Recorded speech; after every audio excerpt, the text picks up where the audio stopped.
Hi, everyone. This is Megan. And this is Steven. And this is the Synchrony podcast, where we talk about transforming apostolic dating culture and ending loneliness in the church. Yep. We're here. We are here. This has not been the easiest week for us. Nope. I feel like we've said that a lot, but I guess we're almost to 50 episodes now. I guess that's going to happen. Yeah, we're fine. We still like each other. Oh, yeah. So yeah. you know, it's yeah. it's not the marriage. It's like my back went out and from laying down the wrong way. Yeah, you were laying in our son's bed and came out of it. Because like, now in my 30s, my spine can stop functioning for no reason. Yeah. It can just go on strike apparently and be done. And then you were single parenting last week for part of the week because I was on a trip. And it's just we just have a lot going on. Yeah. But we just got some pretty amazing news. Tell me the news. Our dear, dear, dear friends and Synchrony clients, Stephanie and Eric, just got engaged. They did. Congratulations to Eric and Stephanie. Congrats. I love these two so much, and I can't wait to tell their story a little bit more broadly, but they just exemplify so many of the processes and the mindset shifts and the process of Synchrony, and Yep. I'm just beyond thrilled for them. Yeah, no, I'm super excited. And obviously we're invested, but like they've been very communicative about this whole process for them. Yeah. Stephanie gave me the best nickname ever. Oh, no. Because like during the process of them getting to know each other, you know, we would talk, and if she had questions or she was unsure, I'd be there as kind of a sounding board. So she calls me her relationship Sherpa. Nice. Which I think I want to have. Just get rid of the name matchmaker. Relationship Sherpa. Eric says I need it on a tiara. Yeah, there you go. I completely agree with. So congratulations, you guys. Congratulations. We love you. We're so proud of you, and just can't wait to celebrate all the exciting changes coming with you guys. Yeah. It's going to be great. You want to do a toast with our Cafe 117s though? Toast. Which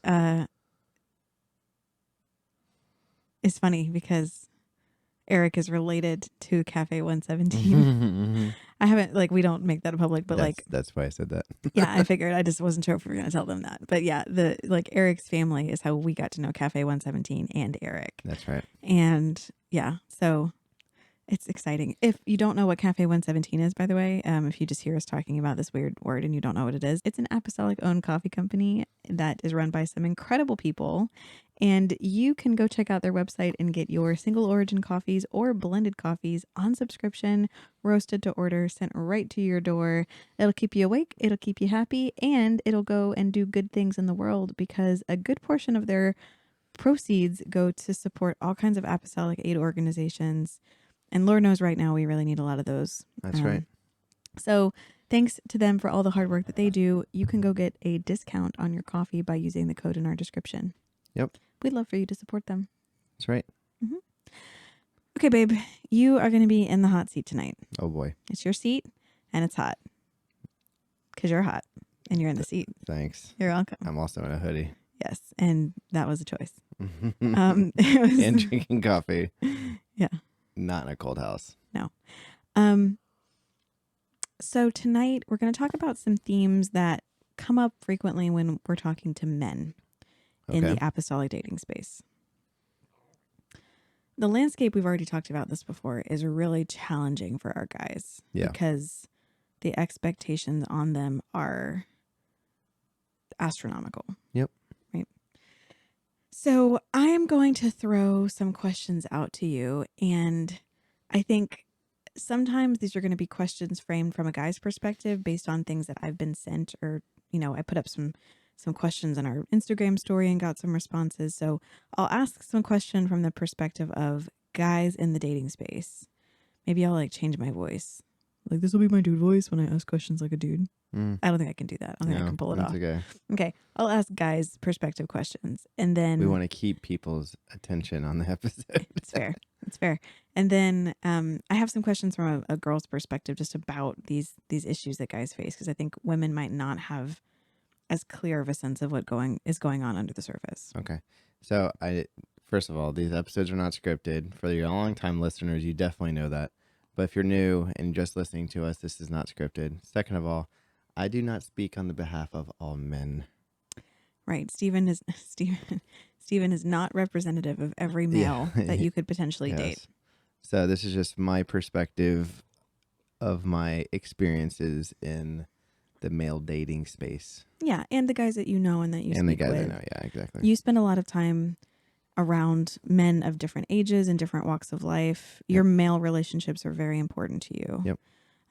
Brotherhood, I think, which is such a foundational concept of the church and is so undervalued, I think, in our culture today, is something that you really push for and thrive in. Yeah. So you're also coming to this with a perspective of a guy who spends a lot of time talking to and encouraging men. Yeah. You ready for the first question? Hopefully. All right. This is a question I think we get from a lot of guys, right? So from a guy's perspective, why do I keep ending up in the friend zone? Okay. I do have experience with this. Mm-hmm. And I'm sure there's a lot of different reasons why you could probably end up in the friend zone. First, I mean, define the friend zone from a guy's perspective. Like what are so the kind friend of zone? So say about? From the guy's perspective, the guy likes a girl, and the girl is not reciprocating those emotions or sees them only as a friend. They are emotionally vulnerable with them as a friend, and they get close as a friend. Yeah. But it never really goes deeper than that. And maybe on the other party, they want to go deeper than that, but it's not. And usually there's like a conversation around it, I imagine. Yeah. Or like, sometimes people will say like, I know that they just see me as a friend because of the way they treat me or what they say around me. Sure. You know, like, oh, this is my friend so-and-so. Or like, yeah, this is my BFF or yeah, they're like posting pictures where it's like besties forever. Yeah. And it's like very clearly. And the guy's like dying inside. Yeah. Right. It's like, just me and my friends, my best buddies, you know. So it can be those like subtle signals. Yeah. With that information, another reason why you could probably be ending up in the friend zone is probably unclear expectations have been set. In the sense of like maybe you have always reciprocated the friend zone and never fully said communicated how you felt. So some guys might be experiencing the friend zone not because the girl doesn't actually have the potential to like them, but because they are not signaling to her that they're interested in a relationship. Possibly. Yeah. I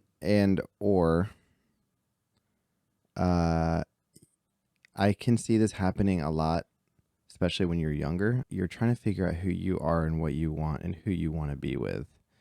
And someone might be moving faster than you actually want to be moving. I think it's also possible that she just does not like him. Yeah, that's also possible. Yeah, I know, but that's what I'm saying. Like, they don't like them enough to move forward in the relationship, but they don't want to lose them as a friend. Yeah, or like, you know, and I don't want that to come across as super harsh, guys. It doesn't mean that like a woman not finding a guy to be her particular flavor of, you know, attractive or the guy that she could see herself with doesn't mean that she doesn't value you or that she doesn't appreciate you or see you as an incredible person. Yeah. There are plenty, you know, guys friend zone women too. It's not. Yeah. But we're just talking about because we see it happening of guys asking us a lot about friend zone. And I think guys, because there's that pressure for men to initiate dating conversations, I think guys might be more explicitly friend zoned, where a woman is like, thank you so much, but I only see you as a friend. Like, which I think is a terrible way of saying I don't want to continue a relationship with you, or I don't want to have a relationship with you. Right. So sometimes, because it's kind of like a soft cop out. Right. Sometimes I feel like women say that when they don't have intentions of being friends either. Yes. Like, which then even confuses the signals even more. Right. Because, like, cool, let's continue this friendship, and then they slowly ghost them over time. Yeah, we're gonna talk about ghosting later because that's another thing that comes up a lot. But so like, and sometimes there's a flavor of this that's like the God version of friend zoning, where Oh, sure. it's like, I'm here to seek the Lord and want to have a better, close relationship with the Lord. I'm not in a relationship right and now. that's why I And then am on this two, apostolic dating well, site. then 2 weeks later, they're talking to some guy who is taller and more handsome or whatever, you Right. know? Yeah. So I think there's a reality where men are approaching women with the intention of connecting with them, Yeah. and women don't know how to set a boundary that doesn't take the form of the friend zone or the God card. Yeah. Right. I honestly think it all boils down to unclear communication. I could not agree more. And I think it's not wanting to hurt people's feelings Right. and saying, let's just be friends, or I only see you as a friend is a poor way of letting someone down. Yeah, because one, I think it's a little bit of an insult to a man's intelligence. Like, and I don't think any woman's trying to do that necessarily, but saying like, I just see you as a friend, or I just want to be friends, and doing it in a disingenuous way. There are times when there are two people who have built a long-term friendship and Yeah. someone suggests a romantic relationship, and they are within their rights to say, no, Yeah. I'd rather have this as just a friendship. Right. Yeah. But I think a lot of the times it's not that. It's people who have begun a talking connection, or they are starting to express interest, and someone doesn't want to continue. Yeah. And that's hard because this is why this topic is kind of difficult, because there's a lot of different ways to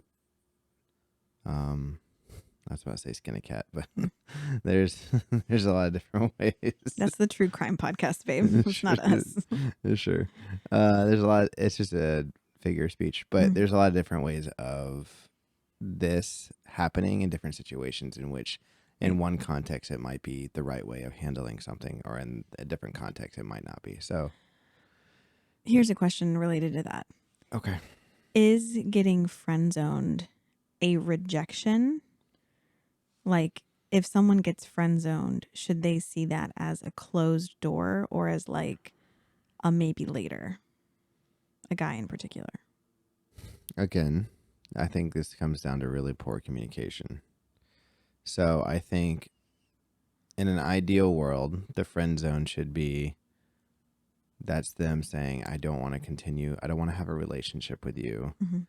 Please move on. But again, there's other, I can see a world in which something could come to pass later on. Mm-hmm. But it's one of those things I don't think you should hold your breath over it. Yeah. I mean, I would encourage people like either like ask. Yeah. So that's the thing I'm going to say. Yeah. Instead of it just sitting at a friend zone and saying, hey, say the girl says to the guy, I just want to be friends. Mm-hmm.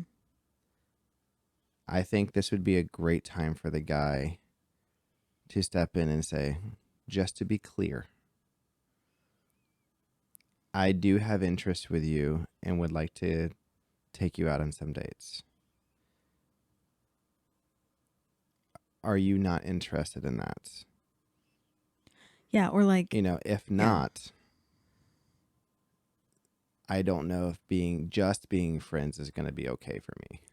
Yeah, I think guys, I think guys need to understand that a friend zone is probably a closed door. Yeah. And if they, I think it's worth asking, and you can do this in a way that's respectful and that's not abrasive, because remember, they're probably going to this tactic because they're trying to be kind. Well, in a lot of these situations, people are going to the same church. Sometimes, or not. Well, no, I'm saying, but think about it in the terms of the apostolic faith. Like, these are people who are going to the same, or at least in the same circles, right, of people who are most likely going to see each other on a relatively regular basis. Yeah.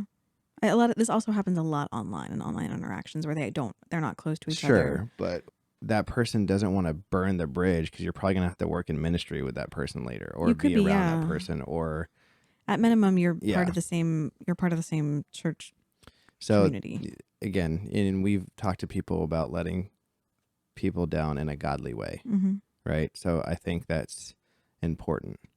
So I can understand why that's a way of letting someone down, and still maintaining a friendship cordial enough to work with them.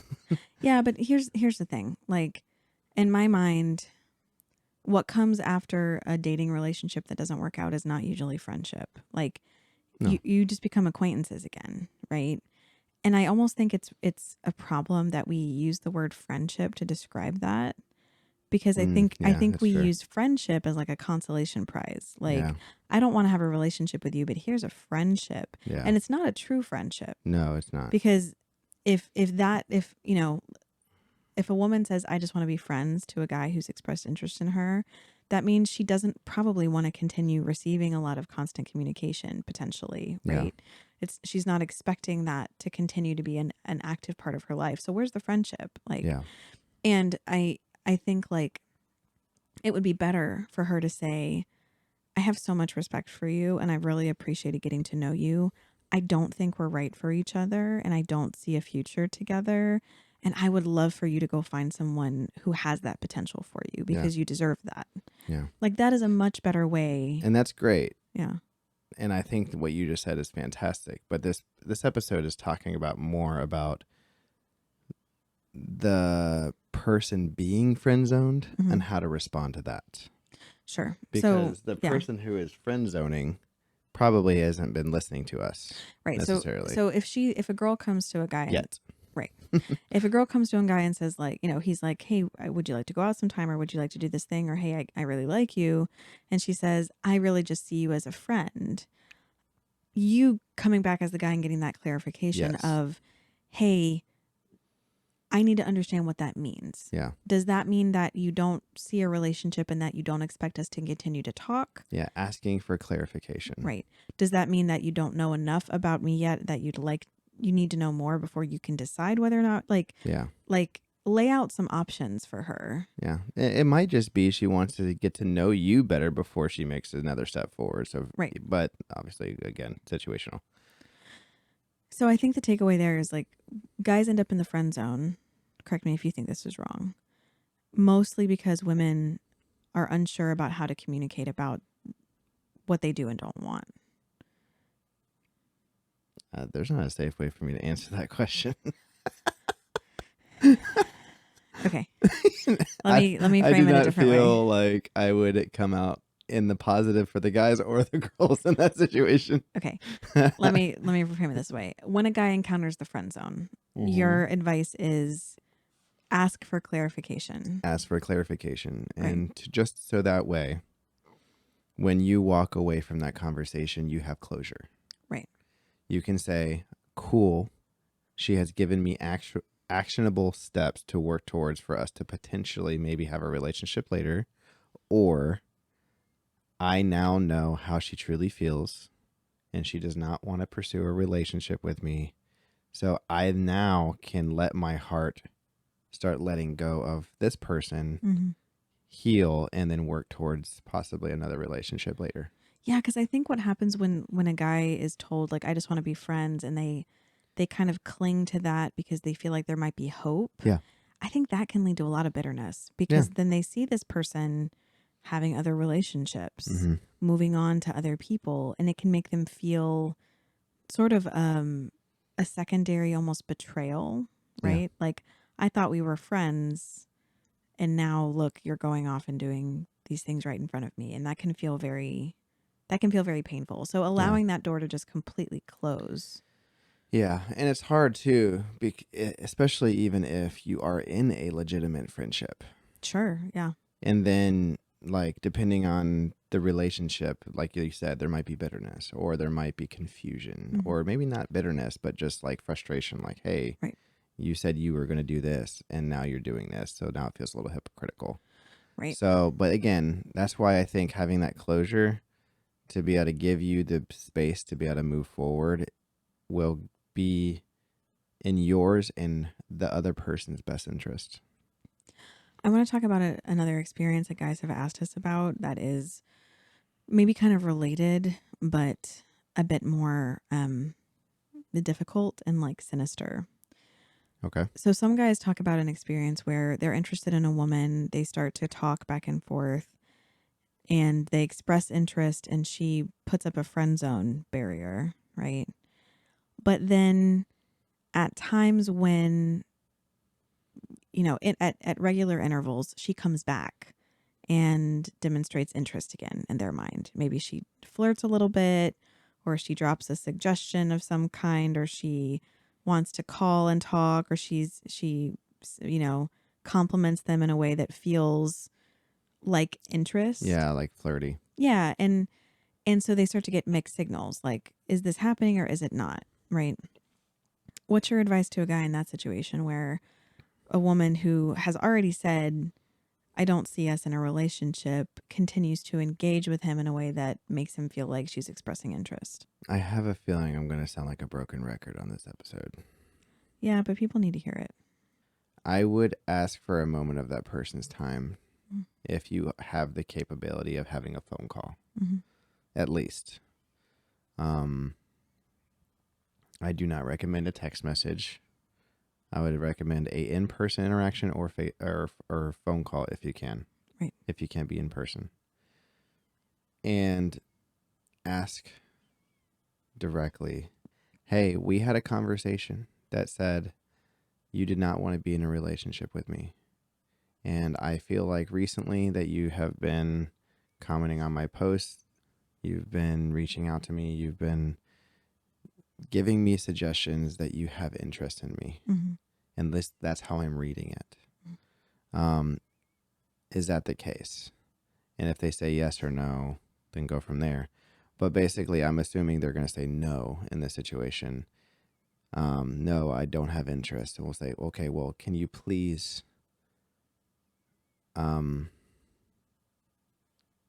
stop?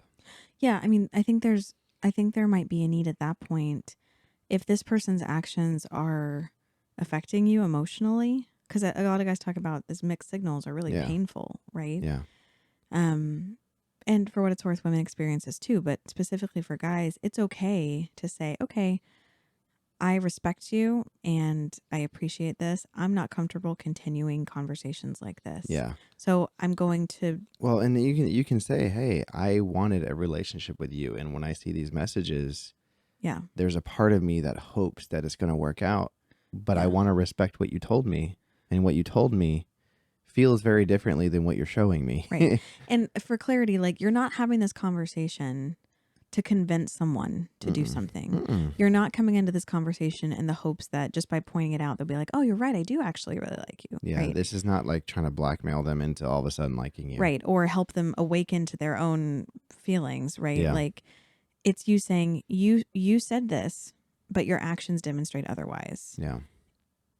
If your choice is that you don't want to be in a relationship with me, then let's close out our relationship entirely. Yeah. Because what we're doing right now is not within the boundaries of a healthy friendship. Yeah. And it's like, and it's confusing me. And, and I want to be able to move forward from that. And that might mean agreeing to delete each other's contact information or unfriend each other or unfollow each other. Nowadays you can actually like unfollow someone's posts, like, and choose to still be friends, but unfollow them. Right. And you can have that, like, that's not something you have to do clandestinely where, like, there's all this drama about, like, oh, they unfollowed me or whatever and blah, blah, blah, blah. Like, yeah, I feel like that was bigger in like the MySpace days, but yeah. No, it's still a thing. Or people are like, then I saw, because like when you're trying to discern human behavior based on what buttons they push, it gets real dramatic and messy really fast, sure. right? Yeah. So it doesn't have to be like, oh, and then I saw that he unfollowed me and then I saw that he followed me again. Like, we can be adults about it and say, I am going to choose to take myself out of your social media entirely to protect myself. Yeah.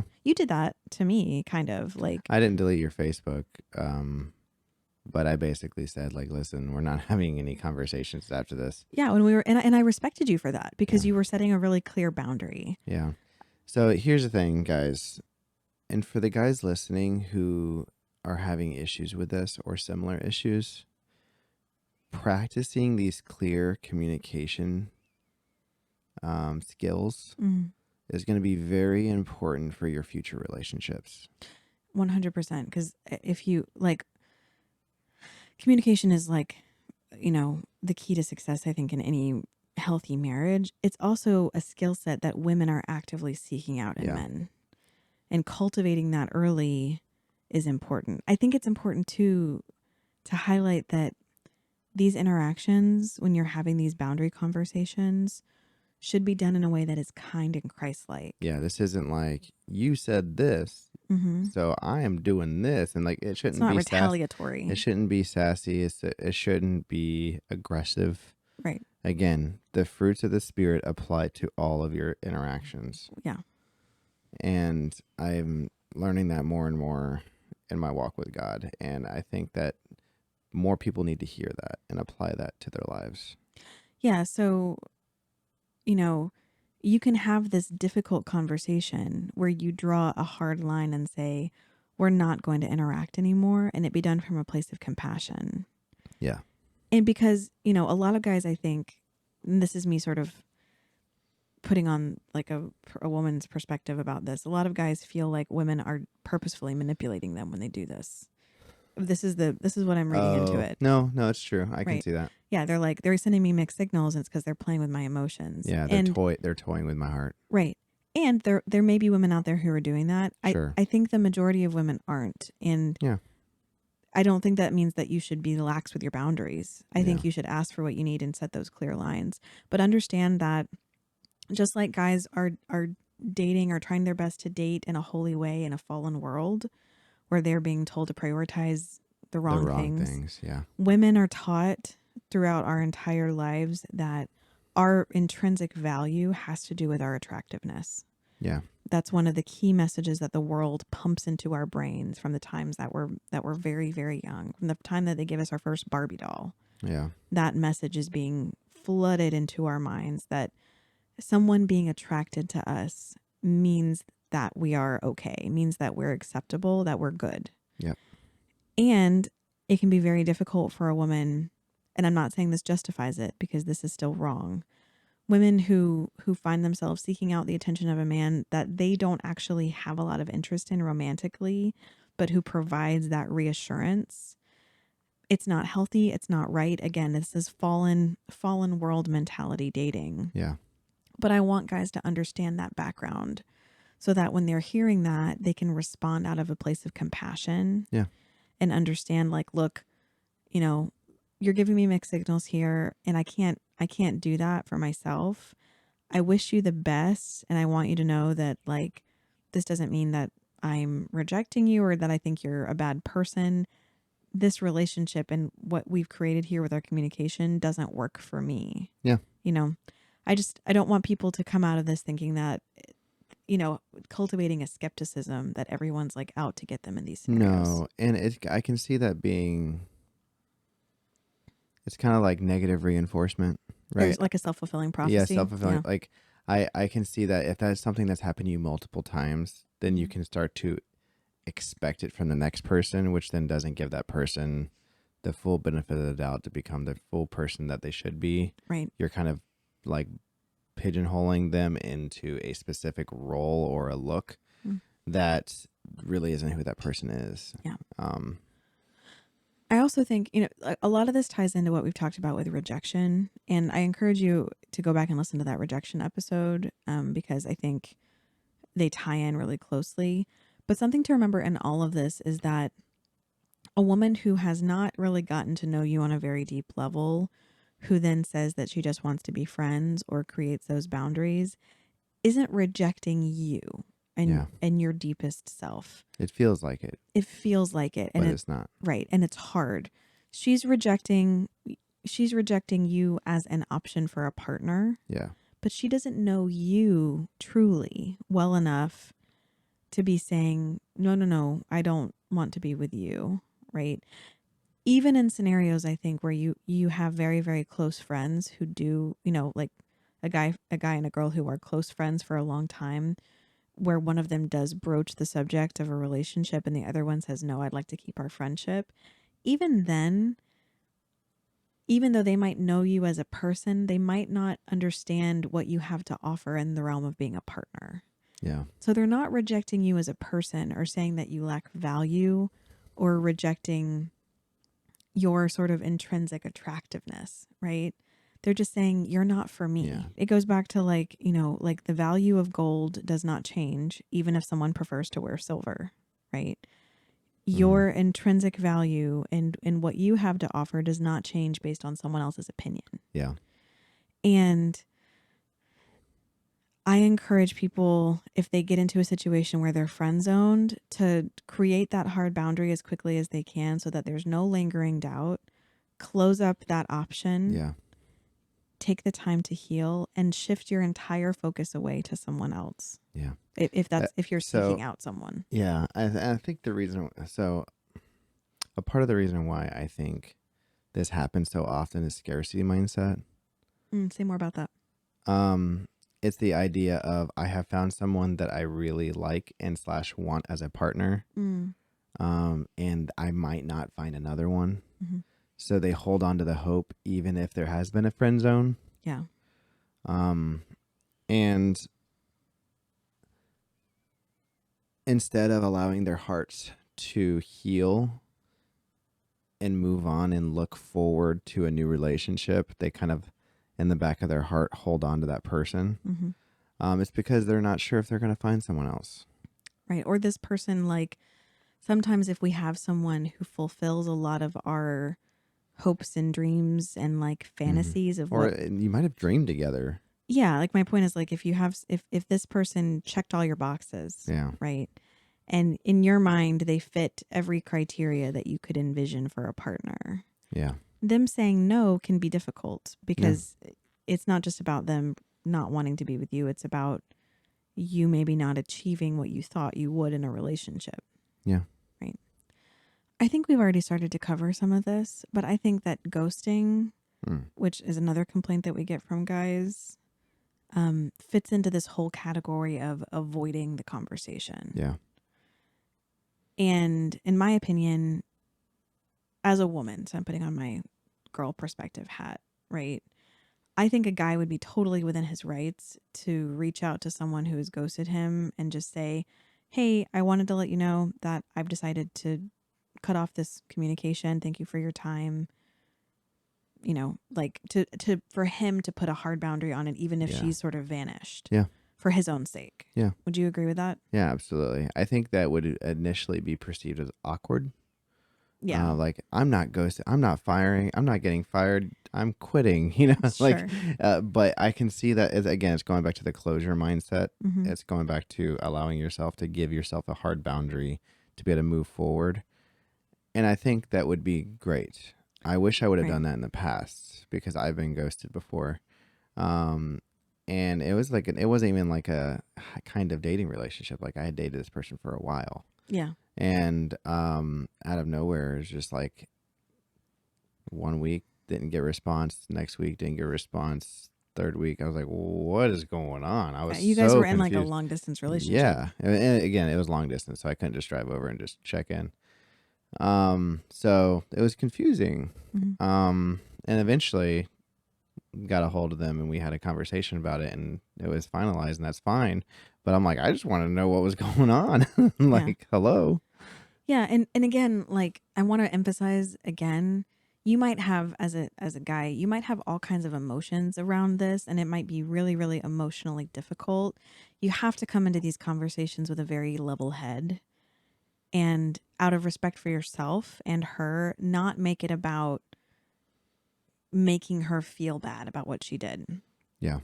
And because that doesn't help. No. And I think that's a part of the adopting the world's view of dating that has kind of seeped into the Christian community / apostolic faith's dating viewpoints.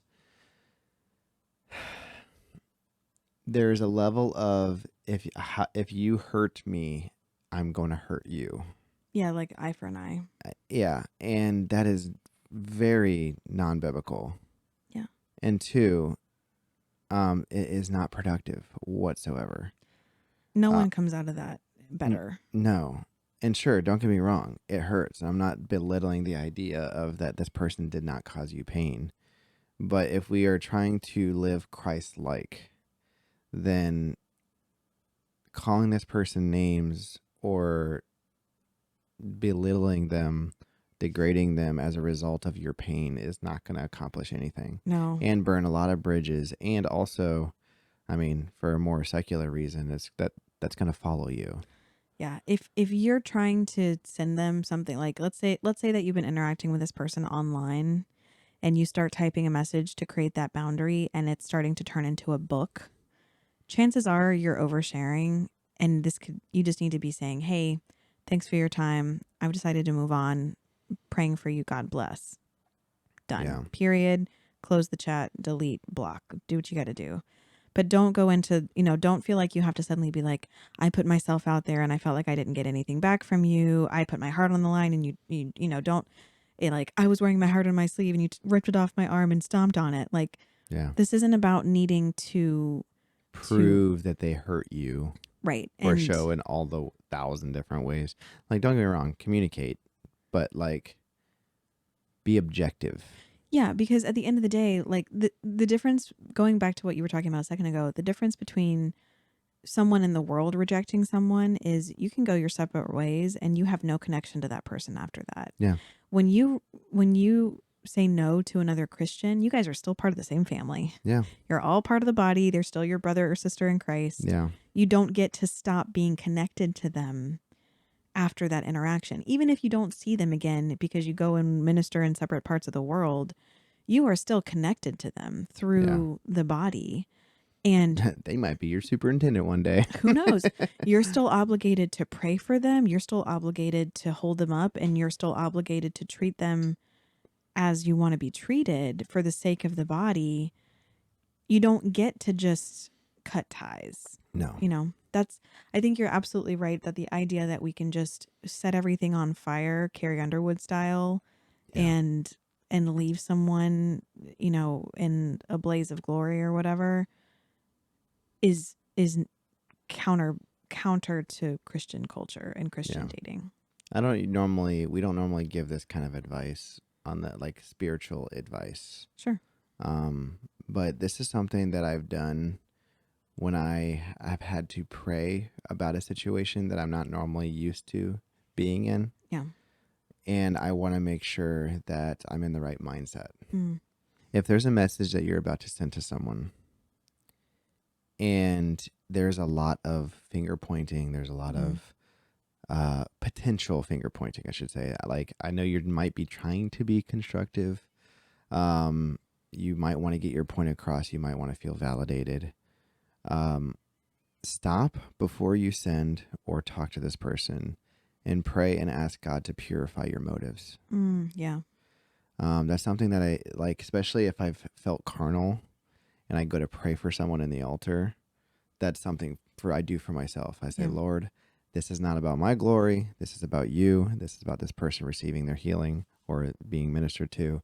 And because we're fleshly, and sometimes in that situation, we want to feel glorified, right? Like, sure. God used me. Well, in this situation, with you trying to send this message to this person, you want justice, right? You want some sort of, or maybe even vengeance, depending on the situation. Say, Lord, purify my motives. Yeah. And help me be clear with what this person needs to hear. Yeah. And also give me wisdom. And I mean, there's other strategies. If you're really struggling with anger or frustration, things like writing a letter that you do not send can be helpful. John Deloney talks about that a lot. Yeah, like write a letter to this person who's hurt you and rejected you and express yourself in that letter. It's not meant for them because you're not actually sending the letter necessarily. No, because guess what? Like, they don't care. And I don't mean to make that sound callous. I'm sure they care about you as a person, but they have moved on. Yeah. And they are not attached to this hope the way that you are, right? It's one of those things where this interaction between you and this person might still feel very precious to you. Yeah. And it hasn't become that for them. And they're not a bad person for that reason, right? Yeah. People have to make their own choices. So if you have a lot of emotions that you feel like you're struggling with, express those in a way that's safe, which means that it's something you keep to yourself. Yeah. Right? Do what you got to do. Write letters, write songs, write poetry, make art that you smash. Like, get your emotions out. Write Taylor Swift songs. Make lots of money. No, but tithe on it. Yeah. it's okay to have those feelings, I guess is Yeah. what I'm saying.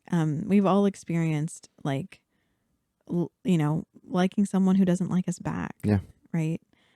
And that can be really difficult.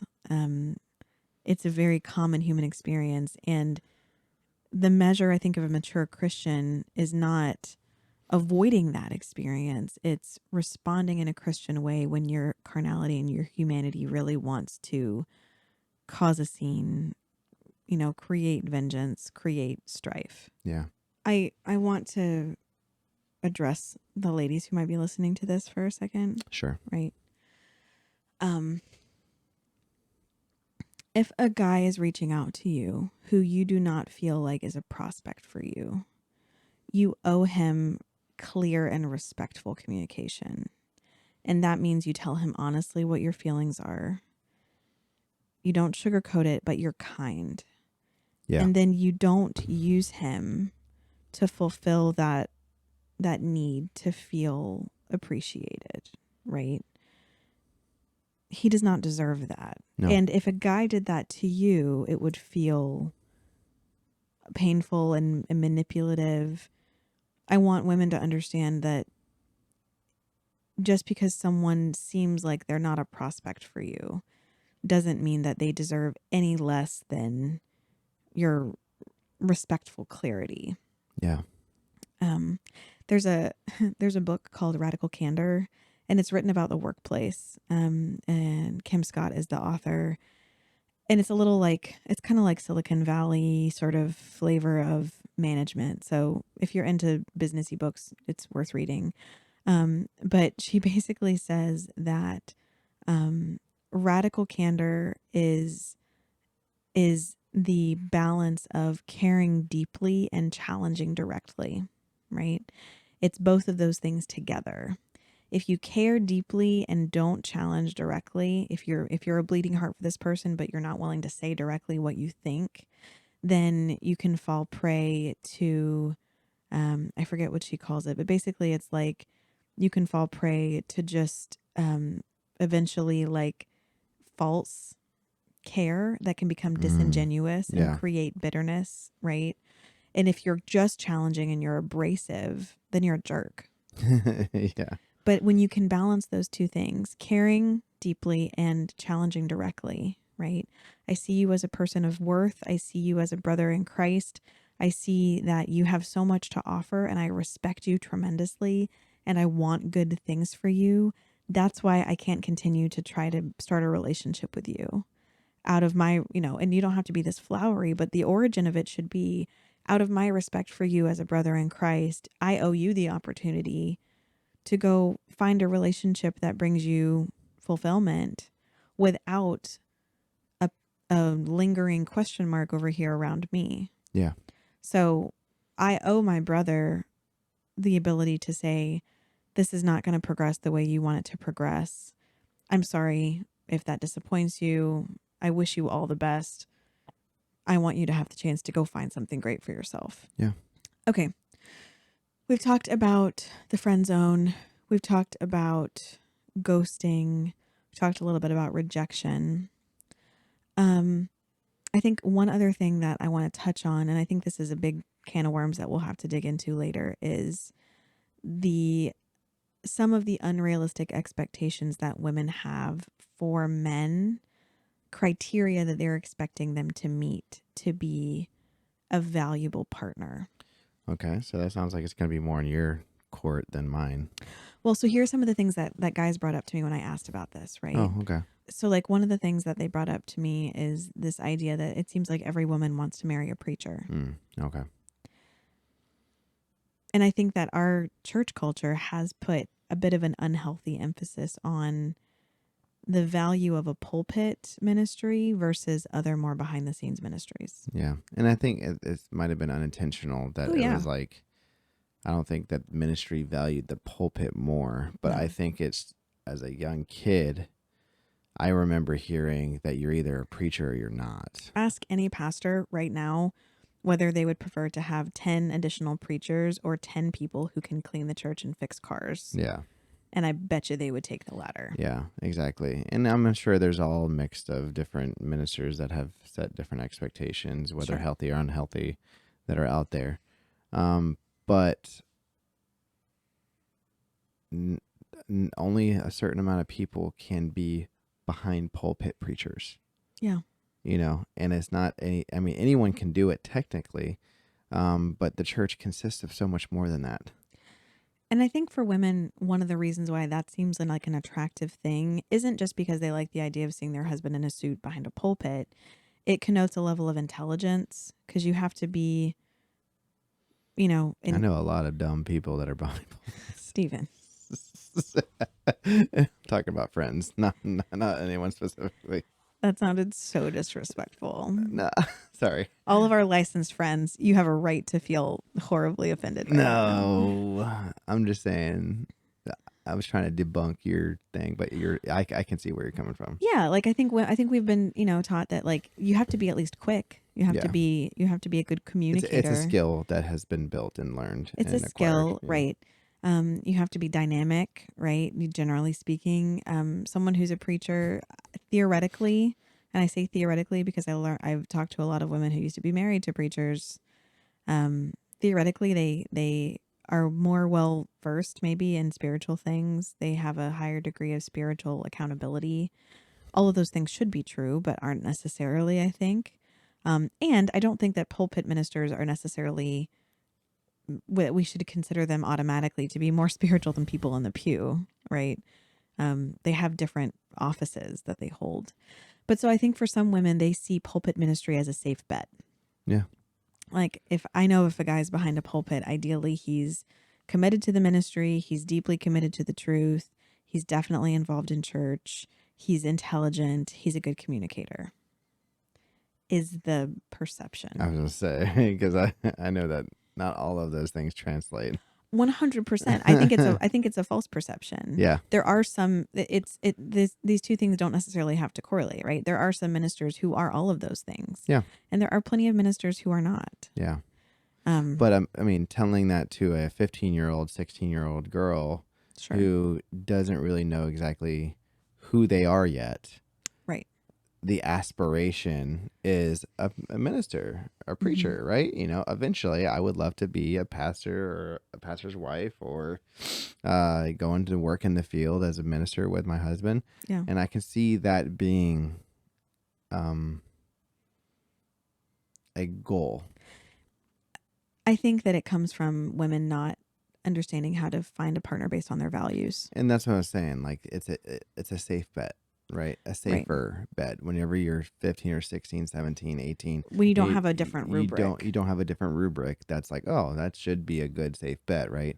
Right. But I think that if you understand the core values of what you want to be and who you want to be and who you want to be someone with, right? That person, the availability of who in ministry, any of the ministries, really opens up to you. And quite frankly, a lot of typical characteristics of a good, godly, God-fearing man who's going to lead a household is probably going to end up being an usher, or like someone who is doing van ministry or someone working in children's ministry, or someone who's consistent, someone who works behind the scenes. Right. And this isn't to diss our pulpit ministers. No, but it's just setting realistic expectations though. Right. And it's giving you an ability to recognize the things that you truly care about in unexpected places, right? Yeah. If the reason why you are seeking out pulpit ministers is because you want someone who's dedicated, yeah, you might find dedication in a soup kitchen ministry or in someone who goes a sound man or someone who goes and cuts the lawn for the senior saints on a regular basis. Like, I think when you've distilled down to the core of why you care about that thing and why it's important to you, it's much easier to recognize it in different places. Yeah.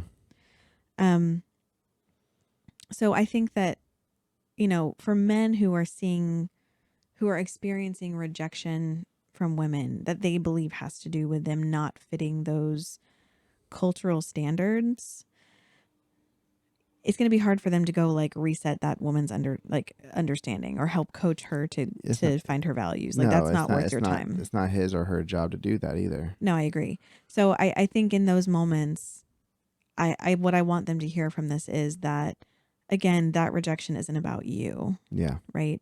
It's not a rejection of you or your worth or your value as a minister of the gospel in whatever way that manifests in your life, behind a pulpit or not.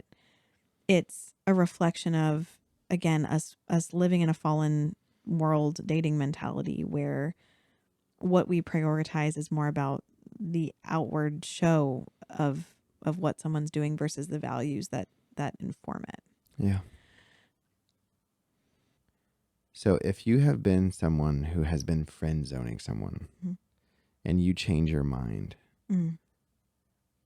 you need to be the one to take initiative and rekindle that relationship. Yeah. And be very clear with where you are emotionally. And be open to the fact that they might say no, Yeah. and they might maintain their boundary, and they are Yeah. within their rights to do that. Yeah. But because that person probably emotionally has set a block saying, no, I am putting a safeguard up to protect my heart Mm-hmm. because I don't want to hold out hope for you. Right. Because it's something similar to what you did to me. Yeah. Right? You broke up with me. You needed space. You said, I need to reevaluate stuff. And I said, okay, well, we can't communicate. We can't talk Mm-hmm. because it's too hard for me because I like you too much. Yeah. So we, for 8 months, didn't communicate. And then out of nowhere, you reached out to me and said, I want to rekindle this. But it would have Yeah. been wrong of me to try to keep on reaching out to you to try to rekindle it when you broke up with me. Right. In that situation. Because the expectations had been that this is done. Yeah. So yeah, I mean, like those are, again, like I'm not trying to instill false hope in anyone. No. Or make people feel pressured of like, oh, I friend zoned that person. Maybe I need to open that up again. Like, don't do that unless you're very sure. Yeah, you're very sure. And I don't know that our example is the best one because we had already been in a serious dating relationship. We knew each other very well, and I knew when I reached back out to you that I was basically more proposing. or less, yeah, I was more or less choosing Literally, you. when I showed it to my pastor, he's like, "Where's the ring?" Yeah, more or less, choosing you as my spouse. So I don't think that's quite the same as someone who like, no, it's not. Decides that they might want to try something again. But it's like, it's okay to have those conversations, I think, as long as you're very clear and you say, hey, I just want you to know I'm coming back. And I know that before we had this conversation and you set this boundary and I respect that. And it's totally fine if you don't want to continue this conversation. I'm reaching out to you because I've reconsidered some things. And I think there might be potential here that I didn't acknowledge before. And I was wondering if you'd like to try again. Yeah. And they can make the decision. And they say then. no or say yes and go from there. Right. Again, communication skills, like building those critical thinking and communication skills is what's going to be so valuable in protecting yourself and having good, deep, meaningful relationships. Yeah, I think clear communication is what this boils down to. And like, I want to acknowledge that this is hard. Yeah. If you didn't, like you were talking before about examples, good communication doesn't make it onto reality TV. No. It doesn't make it onto the movies and the shows. Like every teenage drama love triangle was because people didn't know how to talk to each other. Right. Oh, sure. Yeah. So we haven't, like you said, we haven't been given good examples in family or in culture about how to do this well, because it's very boring and businessy. Honestly, when done right, it should be very level-headed and mature and calm. Yeah. And free of drama. Yeah. And we don't have many models for that.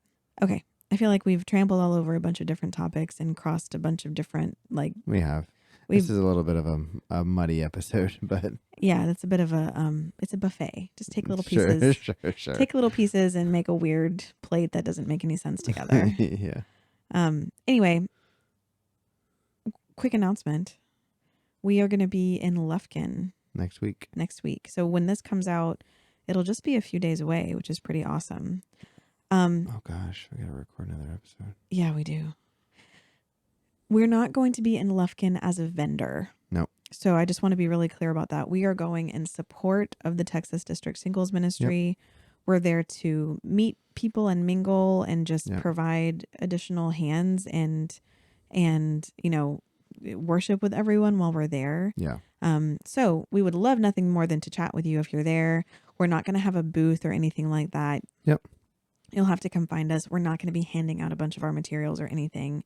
This is not our event. It is the Texas District Singles Ministry event. And we are just excited to support them and to see people and to just be in community with our singles. Yep, that's right. So excited to see you there. Take a, look for us. We'll be running around. If you're looking for me, look very low to the ground. Yeah. I am shorter than you expect. Very short. Yeah. And I do not wear heels very much anymore. Yeah. Parenting, I feel like, does that. Yeah, I just gave up. I don't need to be tall. I have you now. Yeah. To reach the tall thing. Yeah, exactly. Other announcements. This is probably our final call if you want your response to be included in the From Singles to Shepherds survey. Oh, okay. You're like, what are we talking about? Yeah. I'm getting ready to start putting that data together to ship out to our leaders. We're around 500, right? Yeah, and I think it's great. I mean, I'm I'd love for us to continue to gather data if people want to add this in, but I'd love just to get this nicely packaged up and sent. We'll certainly share the takeaways from that when they're ready. Yeah. So if you haven't responded to that survey yet, if you don't know what we're talking about, this is a survey that we've created. It's completely anonymous and entirely free. And it's about the experience of singleness and loneliness in the church to help our leadership understand just how it's impacting everybody. And we'll be sending this out to folks in all of the major apostolic organizations in the U.S. So that they have a better picture of, what singles are really feeling and dealing with. So if you haven't responded to that yet, please go take a look at the link, grab it, share it in, with your single group. If you're sharing it on Facebook, please make sure that you're not sharing it on a district's page without their permission. Yeah. Make sure if you're sharing it on a page that you have permission to share that material. Yeah, we've gotten some feedback about districts want to be sure that anything that their membership shares passes through some kind of verification process. Yeah. Send them to us if they have questions. Be respectful to the guidelines of your Facebook pages. Yeah, exactly. But definitely, circulate it within whatever circles you feel make the most sense. And yeah. Yep. Any other updates? No. Okay. All right. I love you. I love you too. We're making it. We are. We just need to go get some sleep. Yeah. All right, you guys have a great week. Bye. Bye. Hey there, everybody. This is Megan. Hi. Hi there, y'all. Hey there, everybody is not an inappropriate greeting. No, it's not. Stop. I'm going to do it again. Get your face together. It's going to be a good one. Oh, boy. Okay. Bye, bye, bye, bye, bye, bye. You ready? Nope. Hi, everyone. This is Megan. This is Steven. Just imagine you're like Hey there, y'all. You're like introducing to a carnival. Oh, like the Ringling Circus. Let me know when you're ready. I'll wait.